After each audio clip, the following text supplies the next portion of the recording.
서울의 밤을 화려하게 수놓은 신라호텔 다이너스티 홀은 태양그룹의 창립 30주년 기념 파티로 인해 그 어느 때보다 눈부시게 빛나고 있었다. 수많은 정적의 거물들이 모여든 이 자리의 주인공은 단연 태양그룹의 젊은 CEO 박준혁이었으며, 그는 이탈리아 장인이 만든 최고급 슈트를 입고 오만할 정도로 당당한 태도로 하객들의 축하를 받고 있었다.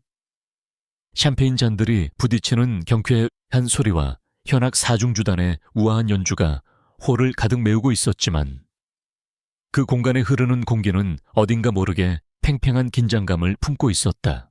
박준혁의 곁에는 그의 조강지처인 강서연이 아닌 붉은색 드레스를 입은 내연녀 이혜진이 마치 안주인인 양팔짱을 낀 채 서 있었다. 그녀는 박준혁의 권력을 자신의 것인 양 과시하며 주위 사람들에게 매혹적인 미소를 뿌렸고, 가끔씩 홀구석에 서 있는 강서연을 향해 노골적인 비웃음을 던지는 것을 잊지 않았다. 사람들은 이 기이하고 부도덕한 광경을 목격하면서도 막강한 자금력과 권력을 쥔 박준혁의 비위를 거스르지 않기 위해 애써 모른 척하며 그들 주변으로 몰려들어 아부 섞인 찬사를 늘어놓기에 바빴다. 화려한 조명과 웃음소리에서 철저히 소외된 채 홀의 가장 어두운 구석 기둥 옆에 서 있는 강서연은 짙은 네이비색의 단정한 드레스를 입고 있었다. 그녀는 손에 든 물잔을 만지작거리며 감정이 읽히지 않는 차분한 눈동자로 홀 중앙의 소란스러운 풍경을 응시하고 있었는데, 그 모습은 마치 폭풍우가 몰아치기 전에 고요한 바다와도 같았다. 지난 5년 동안 그녀는 박준혁의 그림자로 살아가며 그의 무시와 냉대를 묵묵히 견뎌왔으나, 오늘 밤 그녀의 인내심은 임계점에 다다르고 있었다.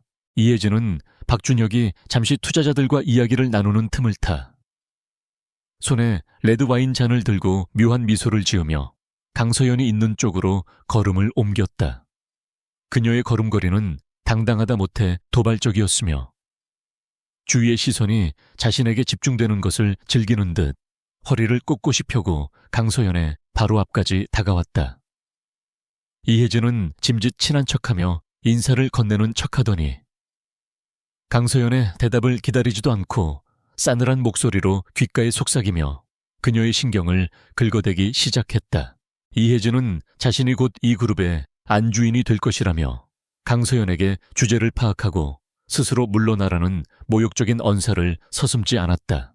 그러나 강서연이 아무런 동요 없이 차가운 눈빛으로 자신을 내려다보자 자존심이 상한 이혜진은 계획했던 연극을 시작하기로 마음먹었다.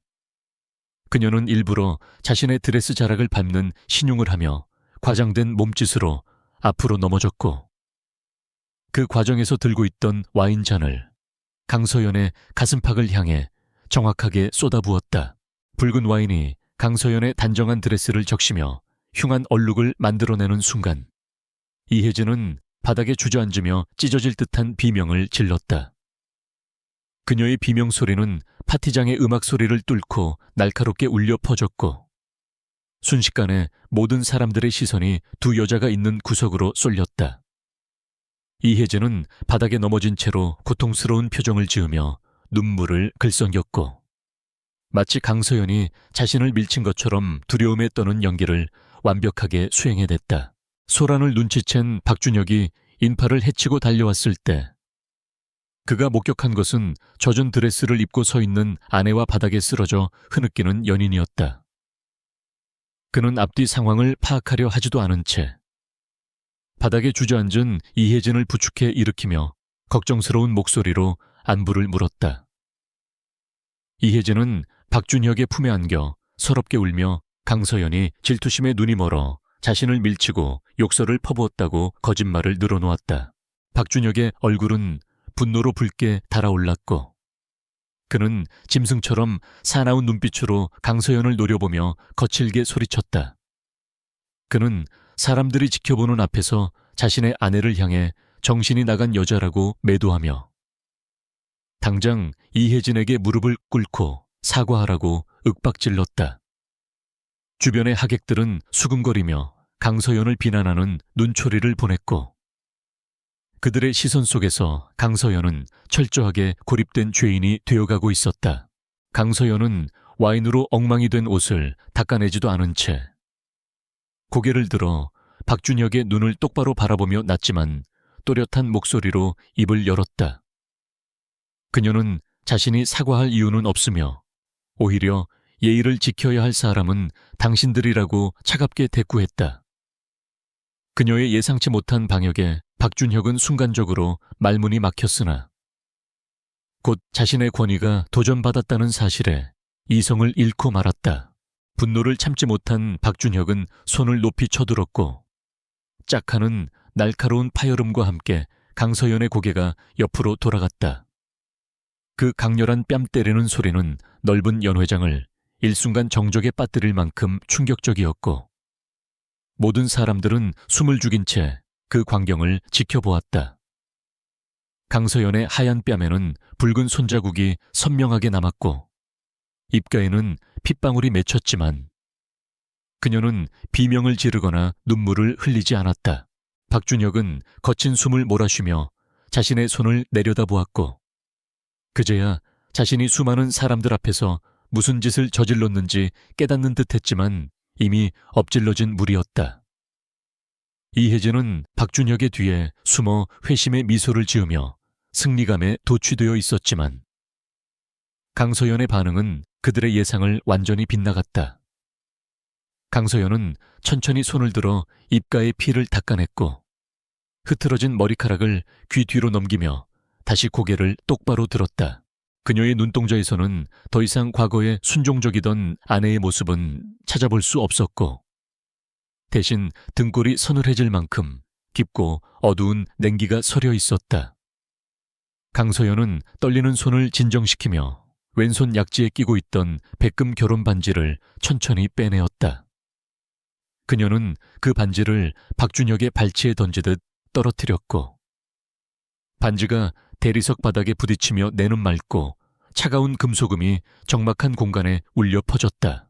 아무런 말도 남기지 않은 채 강서연은 몸을 돌려 출구를 향해 걸어가기 시작했고 그녀의 뒷모습은 패배자의 초라함이 아닌 전사의 결연함을 담고 있었다. 박준혁은 바닥에 뒹구는 반지를 멍하니 바라보다가 무언가 잘못되었다는 불길한 예감을 느꼈지만 자존심 때문에 그녀를 잡지 않았다. 강서연이 문을 열고 나가는 순간 그녀의 등 뒤로 닫히는 육중한 문은 마치 두 사람의 관계가 영원히 단절되었음을 선고하는 판결문과도 같았다. 호텔 로비를 빠져나온 강서연은 차가운 밤 공기를 깊게 들이마시며 떨리는 가슴을 진정시켰고 곧바로 택시 승강장으로 향했다. 택시에 올라탄 그녀는 차창 밖으로 멀어지는 호텔의 화려한 불빛을 바라보며 핸드백 속에서 오랫동안 꺼져 있던 검은색 휴대폰을 꺼내 들었다.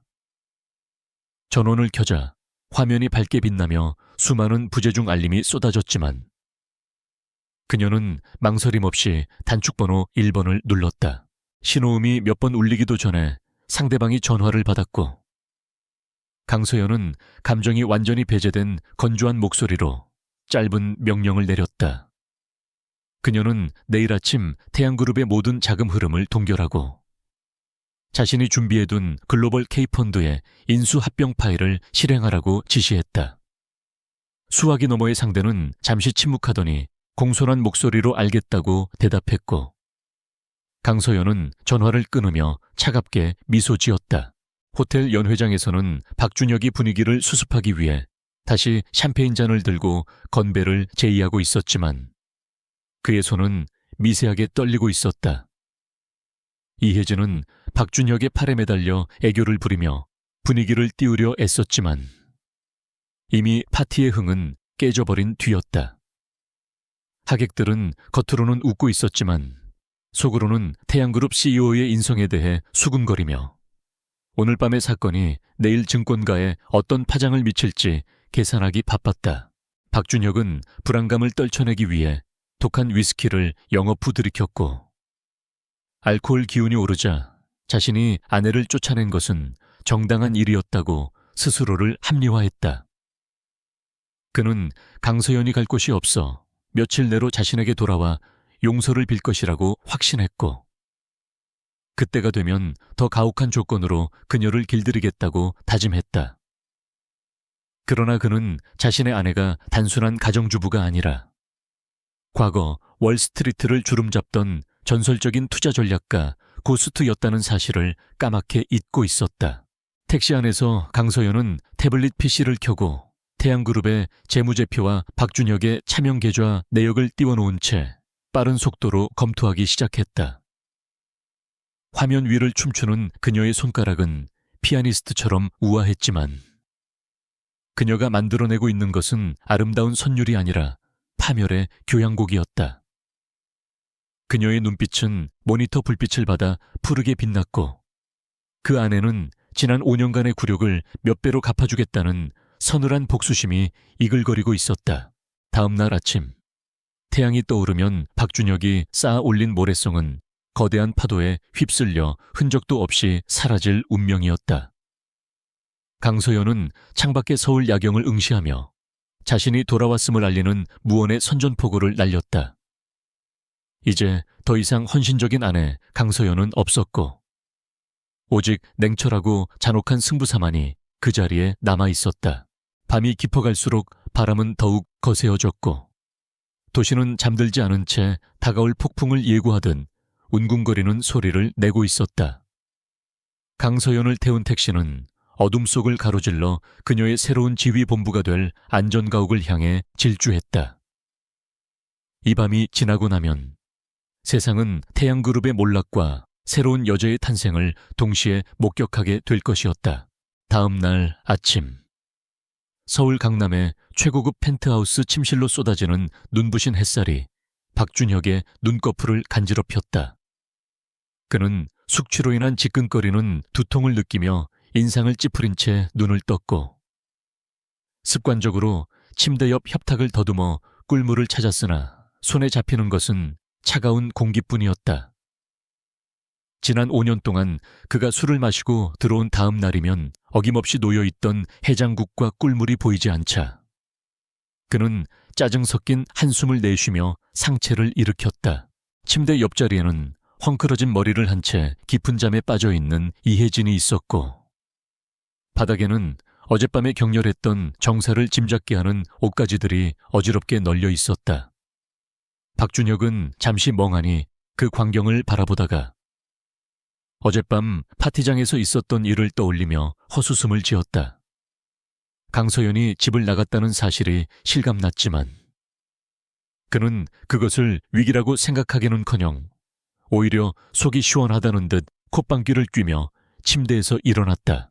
그는 욕실로 들어가 샤워기를 틀었고 쏟아지는 물줄기를 맞으며 아내가 제 발로 나간 상황을 합리화하기 시작했다. 강서연은 고아 출신의 특별한 직업도 경력도 없는 오로지 자신의 재력의 기생에 살아가던 여자였기에 갈 곳이 없을 것이 분명했다. 박준혁은 그녀가 기껏해야 며칠 동안 싸구려 모텔을 전전하다가 돈이 떨어지면 비참한 몰골로 돌아와 무릎을 꿇고 빌 것이라고 확신했다.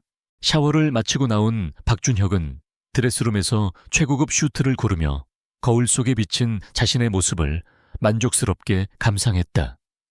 오늘 오후에는 글로벌 K펀드와의 투자 조인식이 예정되어 있었고 이 계약만 성사되면 태양그룹의 유동성 위기는 단번에 해결될 뿐만 아니라 재계 서열도 상승할 것이었다. 그는 자신이 이룩할 성취에 도취되어 넥타이를 매만지며 거울 속의 자신에게 승리의 윙크를 보냈다. 그 시각 서울 외곽의 한적한 주택가에 위치한 모던한 2층 단독주택에서는 전혀 다른 분위기가 감돌고 있었다. 이곳은 강서연이 태양그룹 안주인이라는 가면을 쓰기 전 금융계의 전설 고스트로서 활동하던 시절부터 비밀리에 유지해온 안전 가옥이었다. 지하에 마련된 보안실에는 수십 개의 모니터가 켜져 있었고 화면 가득히 복잡한 금융 데이터와 태양그룹의 내부 문건들이 붉고 푸른 그래프와 함께 흘러가고 있었다. 강서연은 지난밤에 수수한 드레스 대신 몸에 딱 맞는 검은색 정장을 입고 있었으며 길게 늘어뜨렸던 머리카락은 단정하게 묶어 올려 냉철한 이미지를 강조했다. 그녀의 뺨에 남아있던 붉은 손자국은 메이크업으로 완벽하게 가려졌지만 그녀의 눈동자 속에 담긴 차가운 분노는 그 어떤 화장으로도 감출 수 없었다. 그녀는 책상 위에 놓인 태양그룹의 조직도를 내려다보며 붉은 펜으로 박준혁의 이름 위에 굵은 X자를 그었다. 그때 지하 보안실의 육중한 철문이 열리고 깔끔한 정장 차림의 중년 남성이 서류 가방을 든 채 들어왔다. 그는 강서연의 충직한 오른팔이자 과거 그녀와 함께 월스트리트를 주름잡았던 최명사였으며 강서연의 호출을 받고 한 걸음에 달려온 참이었다. 최 이사는 강서연을 보자마자 정중하게 고개를 숙여 인사했고 그녀의 얼굴을 확인하고는 잠시 안타까운 표정을 지었으나 곧바로 프로페셔널한 태도로 돌아왔다. 대표님, 지시하신 대로 태양그룹의 모든 부채 현황과 박준혁 대표의 횡령 증거 자료를 확보했습니다. 상황이 생각보다 훨씬 심각하더군요. 최 이사는 서류 가방에서 두툼한 파일처를 꺼내 책상 위에 올려놓으며 심각한 어조로 보고했다. 강서연은 파일을 펼쳐 빠르게 내용을 훑어보았고 박준혁이 자신의 비자금을 만들기 위해 계열사들의 자금을 불법적으로 유용해 온 내역들이 적나라하게 드러나 있었다. 강서연은 서류를 넘기며 입가에 비릿한 미소를 띄었는데 그것은 사냥감이 덫에 걸려들었음을 확신한 사냥꾼의 미소와도 같았다. 박준혁은 자기가 천재라고 착각하고 있지만 실상은 구멍난 독에 물을 붓고 있었어. 이 정도면 굳이 내가 손을 쓰지 않아도 무너질 모래성이었지만 내 손으로 직접 무너뜨려야 의미가 있겠지. 그녀의 목소리는 낮고 차분했지만 그 안에 담긴 살기는 방 안의 공기를 얼어붙게 만들기에 충분했다. 초에 이사는 태블릿 PC를 꺼내 글로벌 K펀드의 진 회장과 연결된 화상통화 라인을 준비하며 강서연에게 눈짓을 보냈다. 진 회장님께서 기다리고 계십니다. 대표님의 복귀를 누구보다 반가워하셨고 이번 작전에 전폭적인 지지를 약속하셨습니다. 강서연은 고개를 끄덕이며 화면 앞에 앉았고 곧이어 모니터에 백발이 성성하지만 눈빛만은 형형한 노신사의 얼굴이 나타났다. 진 회장은 강서연의 스승이자 그녀의 능력을 가장 높이 평가하는 인물로 이번 투자의 실질적인 결정권자였다. 그는 강서연을 보자마자 인자한 미소를 지으며 안부를 물었지만 강서연은 사적인 감정을 배제하고 곧바로 본론으로 들어갔다. 그녀는 오늘 오후에 있을 투자 설명회에서 자신이 직접 프레젠테이션을 진행할 것이며 그 자리가 박준혁의 몰락을 알리는 신호탄이 될 것임을 예고했다. 통화를 마친 강서연은 자리에서 일어나 거대한 스크린 앞에 섰고 마치 오케스트라 지휘자처럼 손을 들어 허공을 가르쳤다. 그녀의 손짓에 따라 화면 속의 데이터들이 일사불란하게 움직이며 태양그룹의 주가 흐름과 자금 이동 경로를 시뮬레이션하기 시작했다. 이것은 단순한 금융 조작이 아니라 거대한 기업을 해체하고 재조립하는 정교한 수술과도 같았으며 그녀는 이 수술의 집도가로서 메스를 든 셈이었다. 한편 펜트하우스에서 아침 식사를 마친 박준혁은 이혜진과 함께 여유롭게 커피를 마시며 뉴스를 시청하고 있었다. 뉴스에서는 태양그룹과 글로벌 K펀드의 투자 협약 가능성을 긍정적으로 보도하고 있었고 박준혁은 그것을 보며 자신의 위대함에 다시 한번 심취했다. 이혜진은 박준혁의 기분을 맞추기 위해 과장된 리액션으로 그를 칭찬했고 두 사람은 샴페인을 미리 터뜨리며 승리를 자축했다. 박준혁은 비서실장에게 전화를 걸어 오후 회의 준비 상황을 체크했고 강서연에 대한 언급은 일절하지 않은 채 모든 것이 완벽해야 한다고 강조했다. 비서실장은 수화기 너머로 떨리는 목소리로 알겠다고 대답했지만 회사 내부에서는 이미 어젯밤 사건에 대한 소문이 파다하게 퍼져 직원들이 동요하고 있다는 사실은 보고하지 못했다.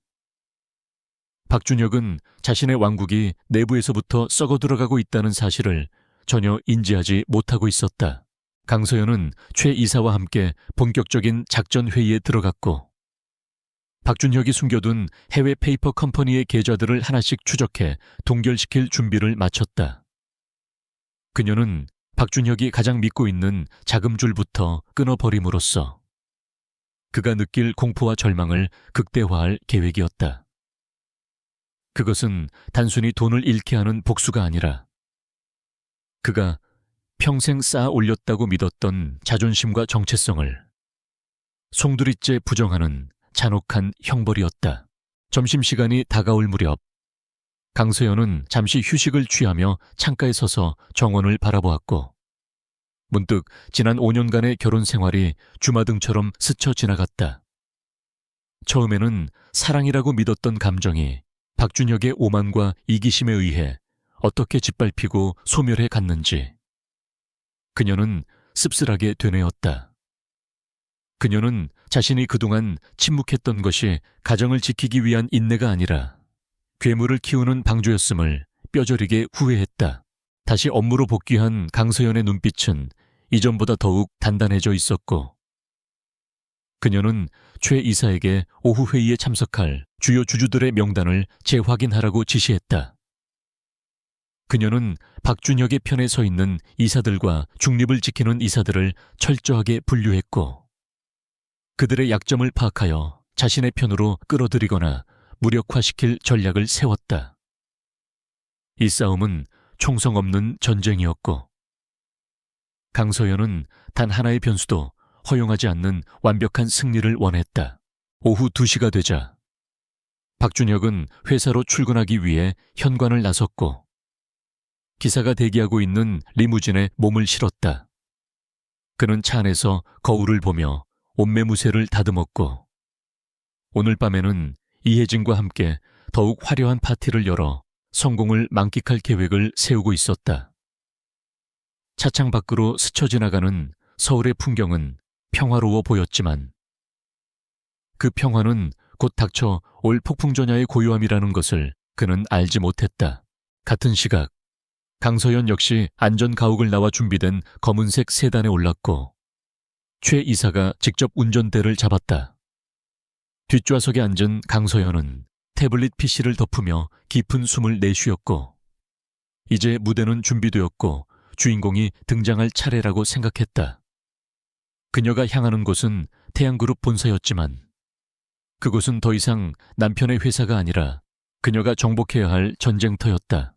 자동차가 강변북로를 달리는 동안 라디오에서는 태양그룹의 주가가 장 마감을 앞두고 상승세를 타고 있다는 뉴스가 흘러나왔다. 강서연은 그 소식을 들으며 차가운 미소를 지었는데 높이 올라갈수록 추락할 때의 고통은 더욱 크다는 사실을 누구보다 잘 알고 있었기 때문이었다. 그녀는 박준혁에게 최고의 순간을 맛보게 한 뒤 가장 밑바닥으로 떨어뜨릴 준비를 끝마치고 있었다.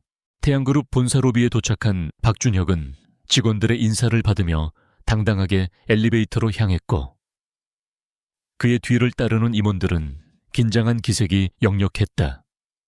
그는 회장실로 들어가 거대한 통유리창 아래로 내려다 보이는 도시를 감상하며 자신이 이 세상의 주인인 것 같은 착각에 빠져 있었다.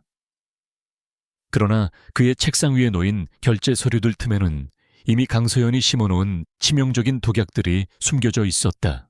강서연의 차가 태양그룹 본사 지하 주차장으로 미끄러져 들어왔고 그녀는 차에서 내려 선글라스를 쓴 채 엘리베이터로 향했다. 그녀의 발걸음 소리는 또각또각 규칙적으로 울려 퍼지며 지하 주차장의 정적을 깨뜨렸고 그 소리는 마치 박준혁의 파멸을 카운트다운하는 시계 소리와도 같았다. 엘리베이터 버튼을 누르는 그녀의 손끝에는 망설임이 없었고 문이 열리자 그녀는 어둠 속에서 빛으로 걸어 나갔다.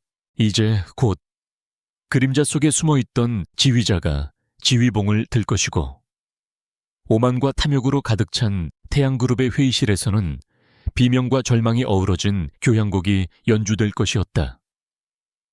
강서연은 엘리베이터의 숫자가 올라가는 것을 지켜보며 마음속으로 박준혁에게 마지막 작별 인사를 고했다. 기대해. 박준혁, 오늘 네가 보게 될 것은 단순한 아내의 반란이 아니라 네가 감히 넘볼 수 없었던 세계의 심판일 테니까. 태양그룹 본사 35층에 위치한 대회의실은 다가올 운명의 시간을 앞두고 숨막히는 긴장감에 휩싸여 있었다.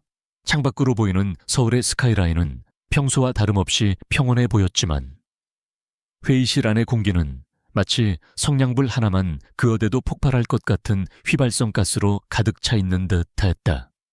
임원들은 각자의 자리에서 서류를 검토하거나 불안한 눈빛을 교환하며 오늘 있을 글로벌 K펀드와의 투자 계약이 회사의 생사를 가를 분수령이 될 것임을 직감하고 있었다. 그러나 이 살얼음판 같은 분위기 속에서 유일하게 여유를 부리고 있는 사람은 다름 아닌 CEO 박준혁이었다. 그는 최고급 가죽 의자에 몸을 깊숙이 묻은 채 창밖을 내려다보며 자신의 제국이 곧 전 세계로 뻗어 나갈 것이라는 달콤한 상상에 빠져 있었다.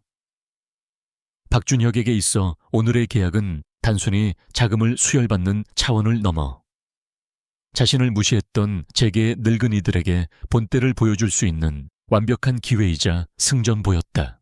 그의 책상 위에는 진 회장이 이끄는 글로벌 K펀드와의 계약서 초안이 놓여 있었고 박준혁은 이미 서명이 끝난 것처럼 승리감에 도취되어 있었다. 그는 며칠 전부터 재무팀장에게 회사의 부채 비율을 낮추기 위해 장부를 조작하라고 지시했고 그 위험한 도박이 완벽하게 성공했다고 믿고 있었다. 박준혁은 자신의 비서가 가져다 준 에스프레소를 한 모금 마시며 이 모든 것이 자신의 천재적인 경영 능력 덕분이라고 자화자찬했다. 그때 테이블 위에 올려둔 그의 스마트폰이 짧은 진동과 함께 화면을 밝혔다. 발신자는 나의 여신이라고 저장된 이혜진이었고 메시지 창에는 명품관에서 찍은 신상 가방 사진과 함께 오빠, 이거 나한테 너무 잘 어울리지 않아. 오늘 계약 성공하면 사주는 거지. 라는 애교 섞인 문구가 떠 있었다. 박준혁은 피식 웃으며 당연하지. 오늘 밤 파티에서 들 수 있게 미리 결제해둘게 라고 답장을 보내며 그녀의 허영심을 채워주었다. 반면 태양그룹의 재무이사 CFO인 김전무는 회의실 구석에서 식은땀을 흘리며 손수건으로 이마를 닦고 있었다. 그는 박준혁의 지시로 회계 장부를 조작한 장본인이었으며 만약 실사가 제대로 이루어진다면 이 모든 것이 범죄로 드러나 감옥에 가게 될 것이라는 공포에 시달리고 있었다. 김전무는 박준혁에게 몇 번이나 리스크를 경고했지만 박준혁은 겁쟁이 같은 소리 하지 마라며 그의 우려를 묵살하고 강행을 지시했던 것이다. 박준혁은 김전무의 불안한 기색을 눈치채고는 혀를 차며 그에게 다가가 어깨를 툭 쳤다. 김전무, 표정이 왜 그래? 초상집도 아니고. 오늘만 잘 넘기면 자네 스톡옵션이 얼만 줄 알아. 쫄지 말고 당당하게 있어. 글로벌 K펀드 쪽 실사팀은 내가 이미 손을 써뒀으니 겉만 훑고 지나갈 거야. 박준혁의 말에는 근거 없는 자신감이 넘쳐 흘렀지만 김전무의 떨림은 멈추지 않았다. 같은 시각 서울 성북동의 한적한 골목에 위치한 고급 전통찻집 송원의 별실에서는 전혀 다른 종류의 긴장감이 감돌고 있었다. 고풍스러운 한옥의 정취가 물씬 풍기는 이곳은 정재계의 거물들이 은밀한 회동을 가질 때 주로 이용하는 장소로 외부와 철저히 차단된 요새와도 같았다. 은은한 다양이 피어오르는 방 안에는 글로벌 K펀드의 수장인 진상철 회장과 강서연이 마주 앉아 있었다. 진 회장은 찻잔을 내려놓으며 맞은편에 앉은 강서연을 깊은 눈으로 응시했다. 고스트, 아니 이제는 강서연이라고 불러야겠군. 자네가 내 앞에 다시 나타나는 날이 올 줄은 몰랐네. 5년 전 자네가 홀연히 사라졌을 때 월스트리트가 얼마나 발칵 뒤집혔는지 기억하나. 그의 목소리에는 옛 제자에 대한 반가움과 동시에 그녀가 왜 그토록 오랜 시간 침묵했는지에 대한 호기심이 묻어났다. 강서연은 찻잔을 쥔 손에 힘을 주며 담담하게 입을 열었다. 회장님, 그때는 평범한 삶이 행복일 거라고 믿었습니다. 숫자가 아닌 사람을 믿고 싶었고, 전쟁터 같은 금융시장을 떠나 따뜻한 가정을 꾸리는 것이 제 꿈이었습니다.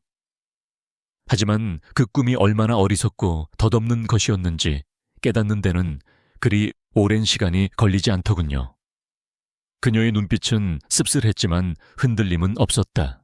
진 회장은 고개를 끄덕이며 강서연이 내민 두툼한 파일처를 집어들었다. 표지에는 태양그룹 리스크 분석 보고서라는 제목이 적혀 있었지만 그 내용은 단순한 분석을 넘어선 기업의 사형 선고문이나 다름없었다. 진 회장은 안경을 고쳐 쓰고 서류를 한 장씩 넘기기 시작했고 페이지가 넘어갈 때마다 그의 미간은 점점 더 깊게 찌푸려졌다. 보고서 안에는 박준혁이 지난 3년간 페이퍼 컴퍼니를 통해 빼돌린 회사 자금의 이동 경로, 분식 회계를 통해 부풀려진 매출액, 그리고 이혜진 명의로 구매한 부동산과 사치품 내역까지 모든 것이 낱낱이 기록되어 있었다. 그것은 내부자가 아니면 절대 알 수 없는, 아니 내부자라도 접근하기 힘든 극비 정보들이었으며 강서연의 정보력이 여전히 건재함을 증명하는 증거였다. 이 정도일 줄은 몰랐군. 겉만 번지르르 했지. 속은 이미 썩어 문드러졌어. 자네가 아니었다면 나조차도 깜빡 속아 넘어갈 뻔했네. 진 회장은 혀를 내두르며 서류를 덮었다. 그는 박준혁을 유망한 젊은 CEO로 알고 있었지만 강서연이 가져온 진실은 그를 탐욕스럽고 무능한 사기꾼으로 재정이하고 있었다. 진 회장은 배신감보다는 흥미로움을 느끼며 강서연을 바라보았다. 그래서 자네가 원하는 그림이 뭔가 단순히 투자를 철회하는 것으로는 성에 차지 않을 텐데. 진 회장의 질문에 강서연은 차가운 미소를 지었다. 투자 철회는 시작일 뿐입니다. 저는 박준혁이 가진 모든 것을 빼앗을 겁니다. 돈, 명예, 권력, 그리고 그가 곁에 둔 사람들까지. 그가 가장 높은 곳에 있다고 믿는 순간 바닥이 없는 지옥으로 떨어뜨릴 생각입니다. 강소연은 가방에서 또 다른 서류 봉투를 꺼내진 회장 앞으로 밀었다. 이것은 글로벌 K펀드가 태양그룹의 전환 사채를 조기 상환 요구할 수 있는 법적 근거들과 박준혁의 경영권 박탈을 위한 주주 제안서입니다. 회장님께서는 오늘 회의에서 이 카드를 꺼내 들어주시기만 하면 됩니다. 나머지 마무리는 제가 직접 하겠습니다. 그녀의 제안은 치밀하고 잔혹했다. 진 회장은 서류를 훑어보며 호탕하게 웃음을 터뜨렸다. 역시 고스트야. 녹슬지 않았어. 아니, 5년 전보다 더 날카로워졌군. 좋아. 자네의 복수극에 기꺼이 조연이 되어주지. 하지만 조건이 있네. 이 일이 끝나면 자네는 내 후계자로서 글로벌 K펀드의 아시아 지부를 맡아줘야 해. 진 회장은 이 기회를 틈타 인재를 다시 영입하려는 속내를 드러냈다. 강소연은 잠시 망설이는 듯 했으나 이내 결단력 있는 표정으로 고개를 끄덕였다. 알겠습니다. 어차피 이제 제가 돌아갈 곳은 가정에는 없습니다. 제 자리는 전장이 더 어울린다는 것을 뼈저리게 배웠으니까요. 두 사람은 굳건한 악수를 나누었고 그 순간 태양그룹의 운명은 결정되었다. 찻집의 고요함 속에서 두 전략가의 동맹이 맺어졌고 바깥 세상은 다가올 폭풍을 전혀 예상하지 못하고 있었다. 시간이 흘러 오후 1시 30분. 태양그룹 본사 로비는 투자 조인식을 취재하기 위해 몰려든 기자들로 북적이고 있었다. 박준혁은 홍보팀을 통해 사전에 긍정적인 기사를 배포해 두었고 주가는 장중 최고가를 경신하며 고공행진을 하고 있었다. 모든 상황이 박준혁에게 유리하게 돌아가는 듯 보였고 그는 펜트하우스급 집무실에서 콧노래를 흥얼거리며 넥타이를 고쳐 맸다. 박준혁은 비서에게 전화를 걸어 이혜진을 VIP 대기실로 안내하라고 지시했다. 그는 계약이 체결되는 역사적인 순간에 그녀를 옆에 두고 싶어 했고, 이는 회사의 공적인 업무에 사적인 관계를 끌어들이는 명백한 월권 행위였지만 그 누구도 감히 토를 달지 못했다. 이혜진은 화려한 명품 드레스를 입고 회사에 나타나 직원들의 따가운 눈총을 받았지만 그녀는 아랑곳하지 않고 턱을 치켜들고 걸었다. 한편 강서연은 송원을 나와 근처에 대기하고 있던 최 이사의 채 올랐다. 그녀는 차 뒷좌석에서 준비해둔 짙은 네이비색의 정장 재킷을 걸쳤고 머리를 다시 한번 단정하게 빗어 넘겼다. 거울 속에 비친 그녀의 모습은 어젯밤 울음을 삼키던 여자가 아닌 냉철한 비즈니스 우먼 그 자체였다. 최 이사는 백미러로 그녀를 확인하고는 묵직한 목소리로 말했다. 준비되셨습니까? 대표님, 가죠. 늦으면 주인공이 기다리니까. 강서연의 목소리는 건조했지만 그 안에는 뜨거운 에너지가 응축되어 있었다. 차는 부드럽게 출발하여 태양그룹 본사를 향해 미끄러져 나갔다. 차 안에서 강서연은 태블릿 PC를 열어 마지막으로 실시간 주가 현황과 자금 동결 프로세스를 점검했다. 그녀가 설정해둔 알고리즘은 회의 시작과 동시에 작동하여 박준혁의 자금줄을 단 1원까지 틀어막을 준비를 마친 상태였다. 태양그룹 회의실에는 주요 이사진과 주주들이 모두 착석해 있었고 상석은 비워져 있었다. 박준혁은 문 밖에서 심호흡을 한 번 하고 당당하게 문을 열고 들어갔다. 여러분, 기다리게 해서 죄송합니다.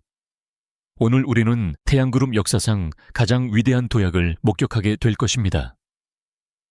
그의 웅장한 선언에 몇몇 측근 이사들은 박수를 쳤지만 대다수의 이사들은 여전히 불안한 표정으로 서로의 눈치를 살폈다. 박준혁은 자리에 앉아 시계를 보았다. 약속 시간인 오후 2시가 다가오고 있었지만 진 회장 일행은 아직 도착하지 않았다.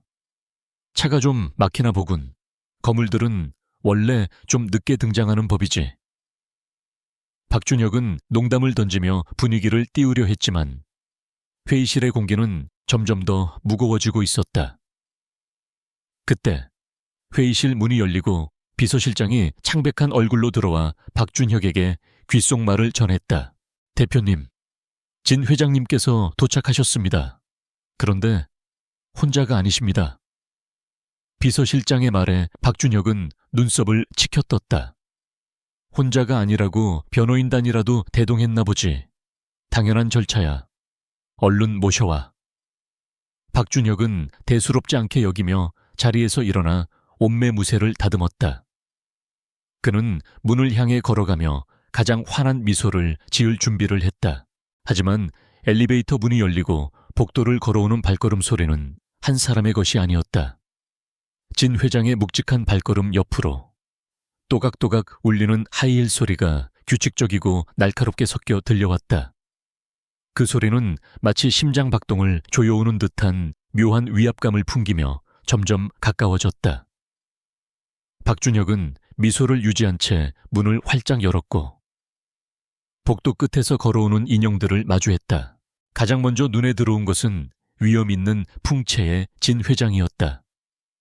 박준혁은 고개를 숙여 인사하려 했으나 진 회장의 옆에 서 있는 여자를 보고 그 자리에서 굳어버리고 말았다. 그녀는 분명 낯익은 얼굴이었지만 동시에 한 번도 본 적 없는 낯선 분위기를 풍기고 있었다. 몸에 딱 떨어지는 최고급 슈트, 날카로운 눈매, 그리고 자신을 벌레보듯 내려다보는 차가운 시선. 그것은 어제까지만 해도 자신의 집에서 앞치마를 두르고 찌개를 끓이던 아내, 강서연이었다. 하지만 지금 그녀의 모습에서 아내라는 단어는 티끌만큼도 찾아볼 수 없었다. 그녀는 진 회장의 수행 비서가 아닌 동등한 파트너로서 당당하게 그 옆에 서 있었다. 박준혁의 입이 멍하니 벌어졌고 사고 회로가 정지한 듯 아무런 말도 나오지 않았다. 강서연은 박준혁의 경악한 표정을 즐기듯 아주 잠시 멈칫했다가 이내 그를 스쳐 지나쳐 회의실 안으로 성큼성큼 걸어 들어갔다. 그녀가 지나간 자리에는 차가운 향수 냄새와 함께 서늘한 냉기가 남았다. 회의실 안에 있던 임원들 역시 강서연의 등장에 웅성거리기 시작했고 그 소란스러움은 곧 거대한 파도처럼 회의실을 집어삼킬 태세였다. 박준혁은 떨리는 손으로 문틀을 잡으며 겨우 몸을 지탱했다. 저 여자가 왜 진 회장과 함께 있는 거지? 그리고 저 옷차림은 또 뭐고? 수만 가지 질문이 머릿속을 맴돌았지만 답은 하나도 찾을 수 없었다. 분명한 것은 자신이 계획했던 화려한 승리의 파티는 이제 물 건너갔으며 대신 피할 수 없는 재앙이 시작되었다는 사실뿐이었다. 강서연은 회의실 상석의 맞은편, 즉 협상대표의 자리에 자연스럽게 앉았다. 그녀는 서류 가방을 테이블 위에 올려놓으며 얼어붙은 박준혁을 향해 고개를 까딱였다. 앉으시죠, 박준혁 대표님. 시간이 금인데 낭비할 수는 없지 않습니까? 그녀의 목소리는 사무적이고 냉정했으며 그제야 박준혁은 자신이 덫에 걸렸음을 깨닫기 시작했다. 그녀의 뒤로 진 회장이 묵묵히 들어와 강서연의 옆자리에 앉았다. 이것은 명백한 신호였다. 오늘의 주인공은 진 회장이 아니라 강서연이라는 것을, 그리고 태양그룹의 생사여탈권이 이제 막 그녀의 손에 쥐어졌다는 것을 의미했다. 박준혁은 식은땀이 등줄기를 타고 흐르는 것을 느끼며 비틀거리는 걸음으로 자신의 자리로 돌아와 앉았다.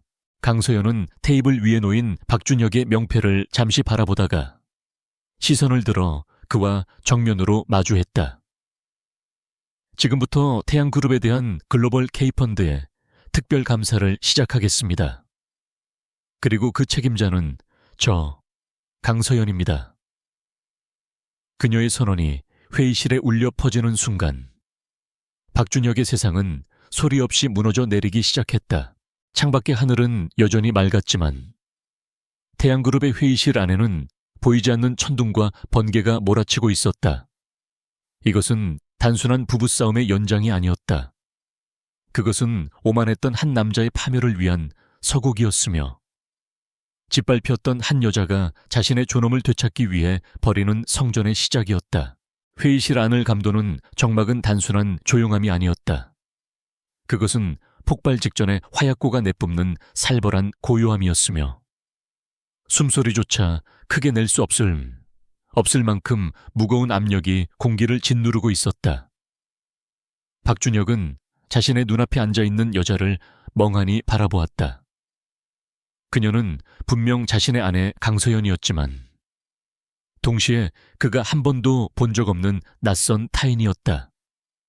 지난 5년간 집안에서 늘어난 티셔츠를 입고 묵묵히 집안일을 하던 여자의 모습은 온데간데 없고 날카롭게 재단된 최고급 정장을 입은 냉철한 전략가만이 그 자리에 존재했다. 박준혁의 뇌는 이 비현실적인 상황을 받아들이기를 거부하며 끊임없이 오류 신호를 보내고 있었다. 그는 이것이 지독한 악몽이거나 아니면 강서연이 꾸민 질 나쁜 몰래카메라일 것이라고 생각하려 애썼다.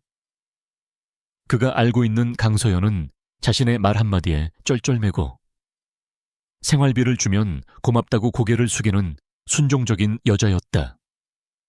그런 그녀가 세계적인 투자회사인 글로벌 K펀드의 진 회장과 나란히 앉아 자신을 마치 하급 직원을 대하듯 내려다보고 있다는 사실은 그의 인지 범위를 완전히 벗어난 충격이었다.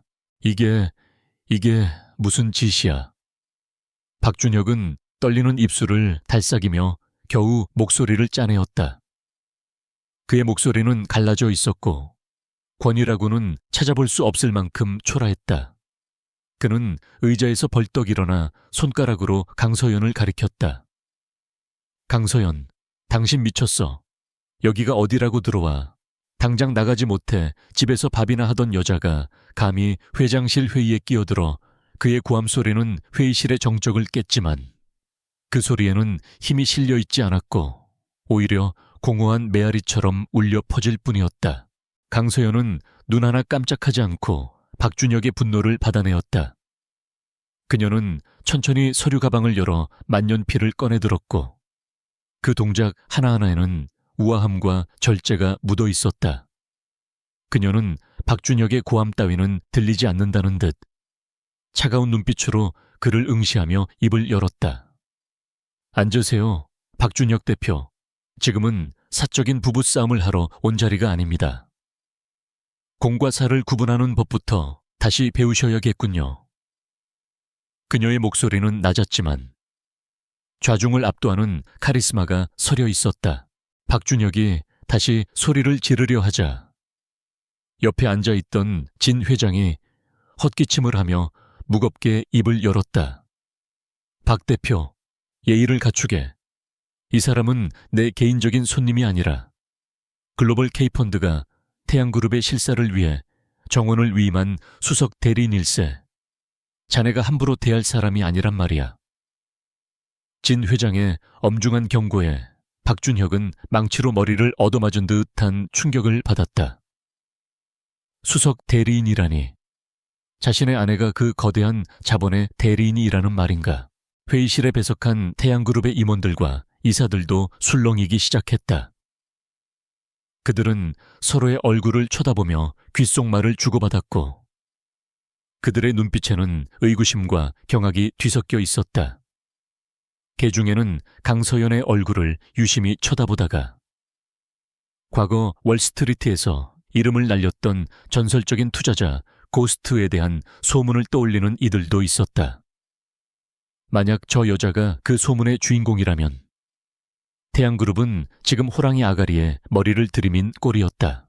박준혁은 진 회장의 말에 반박조차 하지 못한 채 비틀거리며 자리에 다시 앉았다. 다리에 힘이 풀려 서 있을 수가 없었다. 그는 식은땀으로 축축하게 젖은 손바닥을 바지에 문지르며 혼란스러운 눈빛으로 강서연을 쳐다보았다. 대리인이라니요. 회장님, 이게 무슨 농담입니까? 제 아내는 금융에 대해 아무것도 모르는 가정주부일 뿐입니다. 혹시 제 아내에게 속으신 겁니까? 그는 마지막 지푸라기라도 잡는 심정으로 진 회장에게 매달렸다. 강서연은 박준혁의 비겁한 변명을 들으며 입가에 싸늘한 미소를 띄었다. 가정주부라. 당신에게는 밥 짓고 빨래하는 식모로 보였겠지만 당신이 밖에서 샴페인을 터뜨리며 흥청망청할 때 뒤에서 회사의 재무 건전성을 걱정하고 방어했던 건 바로 저였습니다. 당신이 모르는 사이에 제가 얼마나 많은 구멍을 메워왔는지 상상조차 못하겠죠. 그녀의 말은 날카로운 비수가 되어 박준혁의 가슴에 꽂혔다. 강서연은 테이블 위에 놓인 태블릿 PC를 켜고 중앙 스크린에 자료를 띄웠다. 화면에는 태양그룹의 지난 3년간의 재무 흐름이 복잡한 그래프와 도표로 정리되어 나타났다. 자, 이제 본론으로 들어가죠. 박준혁 대표, 당신은 이번 글로벌 K펀드에 투자를 유치하기 위해 매출액을 20% 부풀리고 부채 비율을 축소 조작했습니다. 맞습니까? 그녀는 첫 마디부터 가장 치명적인 약점을 공격했다. 회의실 안은 찬물을 끼얹은 듯 조용해졌다. 임원들은 숨을 죽이고 스크린과 박준혁의 얼굴을 번갈아 쳐다보았다. 그것은 명백한 분식 회계였고 사실로 드러날 경우 CEO 자리에서 물러나는 것은 물론 법적인 처벌까지 받아야 하는 중대 범죄였다. 박준혁의 얼굴은 흑빛으로 변했고 그는 말을 더듬으며 반박하려 했다. 무슨 소리야 그건. 그건 회계상의 단순한 착오일 뿐이야. 우리가 일부러 조작한 게 아니라고. 착오라기엔 너무 정교하더군요. 특히 케이맨 제도에 설립된 페이퍼 컴퍼니 블루스카이로 흘러들어간 자금 내역은 아주 흥미롭습니다. 태양그룹의 알짜배기 자산을 헐값에 매각하고 그 차액을 그쪽 계좌로 빼돌리셨더군요. 이 자금이 누구의 주머니로 들어갔는지 굳이 여기서 밝혀야 할까요? 강서연은 서류 한 장을 들어보이며 박준혁을 압박했다. 그것은 박준혁이 이혜진을 위해 구입한 강남 빌딩의 매입 자금 출처가 적힌 서류였다. 박준혁은 눈앞이 캄캄해지는 것을 느꼈다. 그 서류는 자신이 금고 깊숙한 곳에 숨겨두었던 극비 문서였다. 도대체 강서연이 어떻게 그것을 손에 넣었단 말인가? 그는 공포에 질려 입을 다물지 못했다. 강서연은 단순히 복수를 위해 온 것이 아니었다. 그녀는 박준혁이라는 인간을 사회적으로, 경제적으로 완전히 매장시키기 위해 철저하게 준비된 저승사자였다. 이건 모함이야. 증거 있어. 그 서류가 진짜라는 증거가 있냐고. 박준혁은 궁지에 몰린 쥐처럼 발악하며 소리쳤다. 그러나 그의 고함은 오히려 자신의 불안함을 드러낼 뿐이었다. 강서연은 차분하게 응수했다. 증거는 이미 금융감독원과 검찰에 넘길 준비가 되어 있습니다. 하지만 제가 굳이 오늘 이 자리에 온 이유는 당신에게 마지막으로 스스로 물러날 기회를 주기 위해서입니다. 지금 당장 대표직 사임서에 서명하세요. 그러면 최소한의 명예는 지켜드리죠. 그녀의 제안은 자비로워 보였지만 실상은 항복 문서에 서명하라는 최후 통첩이었다. 박준혁은 이를 악물고 강서연을 노려보았다. 내가 이 회사를 어떻게 키웠는데 네가 감히 내 회사를 뺏으려 들어. 넌 내 아내야. 어떻게 남편한테 이럴 수가 있어. 그는 결국 공적인 자리에서 사적인 관계를 들먹이며 감정에 호소하는 최악의 수를 두었다. 강서연의 표정이 더욱 싸늘하게 굳어졌다. 아내 어제 그 파티장에서 다른 여자와 함께 나를 모욕하고 뺨을 때릴 때 당신은 나를 아내로 생각했나요? 그때 당신이 버린 건 단순한 아내가 아니라 당신의 유일한 구명줄이었습니다. 그리고 정정하죠. 당신이 회사를 키운 게 아니라 회사가 당신의 무능함을 버티다 못해 무너져 내리고 있는 겁니다. 강서연의 말에 임원들 사이에서 웅성거림이 커졌다. 어젯밤 파티장에서의 사건은 이미 소문이 파다하게 퍼져 있었지만 실제로 그 당사자에게서 직접적인 확인을 받자 박준혁에 대한 여론은 급격히 악화되었다. 도덕적으로 타락하고 경영 능력조차 의심스러운 CEO를 더 이상 지지할 명분이 없어진 것이다. 이사들은 하나둘씩 박준혁의 눈을 피하며 고개를 숙이거나 강서연 쪽으로 몸을 기울이기 시작했다. 박준혁은 자신이 고립되어 가고 있음을 뼈저리게 느꼈다. 믿었던 임원들도, 자신의 편이라고 생각했던 이사들도 모두 침묵하고 있었다. 그는 절망감에 휩싸여진 회장을 바라보았다. 회장님, 제발 제 말을 믿어주십시오. 저 여자는 지금 복수심에 불타서 거짓말을 하고 있는 겁니다. 제가 태양그룹을 위해 얼마나 헌신했는지 회장님은 아시지 않습니까? 진 회장은 차가운 눈으로 박준혁을 외면했다. 나는 자네의 헌신이 아니라 숫자를 믿네. 그리고 강 대표가 제시한 숫자는 거짓말을 하지 않아. 자네가 저지른 부정행위들이 사실이라면 글로벌 K펀드는 투자는커녕 기존 대출금에 대한 즉각적인 상환을 요구할 걸세. 선택은 자네 몫이야. 진 회장의 선언은 박준혁에게 내려진 사형 선고나 다름없었다. 강서연은 자리에서 일어나 회의실 중앙으로 걸어 나왔다.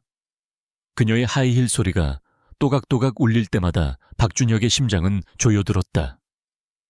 그녀는 박준혁의 책상 앞에 멈춰 서서 미리 준비해온 사임서 양식을 그의 앞에 던지듯 내려놓았다. 종이가 팔락거리며 책상 위에 안착했고 그 위에는 대표이사 박준혁 사임서라는 굵은 글씨가 선명하게 박혀 있었다. 서명하세요. 시간이 없습니다. 5분 내로 결정하지 않으면 저는 바로 다음 단계인 법적 절차를 진행하겠습니다. 그때는 당신뿐만 아니라 당신이 애지중지하는 그 내연녀까지 공범으로 엮여서 감옥에 가게 될 겁니다. 강서연은 낮게 속삭였지만 그 내용은 박준혁의 가장 아픈 곳을 찔렀다. 이혜진까지 연루된다면 자신의 모든 것이 정말로 끝장난다는 공포가 그를 덮쳤다. 박준혁의 손이 덜덜 떨리며 펜을 향해 뻗어나갔다. 그는 자존심과 생존 사이에서 갈등했지만 강서연의 서슬퍼런 눈빛 앞에서는 그 어떤 저항도 무의미해 보였다. 그는 펜을 쥐었지만 손이 너무 떨려 제대로 글씨를 쓸 수조차 없었다.